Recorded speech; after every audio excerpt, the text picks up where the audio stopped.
কেশপুর এবং গোপীবল্লভপুর নির্বাচনী কর্মসূচি অভিষেক বন্দ্যোপাধ্যায়েরও রয়েছে, সভা রয়েছে, সেই বিষয়ে আপডেট আমরা নেব। চম্পক দত্ত রয়েছেন আমাদের সঙ্গে টেলিফোন লাইনে প্রতিনিধি। চম্পক, অভিষেক বন্দ্যোপাধ্যায় সভা রয়েছে দুপুর ৩টের সময়, যে সভা হচ্ছে ঘাটাল লোকসভার অন্তর্গত কেশপুর বিধানসভার আনন্দপুর যে স্কুল মাঠ রয়েছে সেই স্কুল মাঠে এই সভার আয়োজন করা হয়েছে এবং স্কুল মাঠের পাশেই সেখানে হেলিপ্যাড তৈরি করা হয়েছে।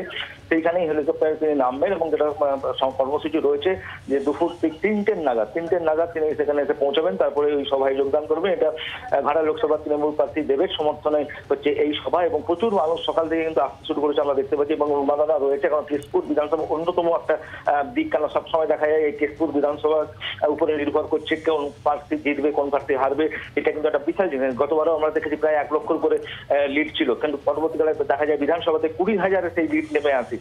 তার ফলে কিন্তু এই যে অত্যন্ত তাৎপর্যপূর্ণ আজকের এই সভা এবং অভিষেক বন্দ্যোপাধ্যায় সেই সভায় আজকে আসছেন এবং কি বার্তা দেন সেটা কিন্তু লক্ষ্য সমস্ত তৃণমূল কর্মী নেতা কর্মীদের। কেশপুরে একটা গোষ্ঠীকন্দলও সেখানে রয়েছে, সেখানে সেই জায়গায় অভিষেক বন্দ্যোপাধ্যায় কি বার্তা দেন সেটাই শোনার জন্য কিন্তু তৃণমূল নেতা কর্মীরা অধীর আগ্রহে অপেক্ষা করছে। বাংলার আওয়াজ, বাঙালির আবেগ, জি 24 ঘন্টা।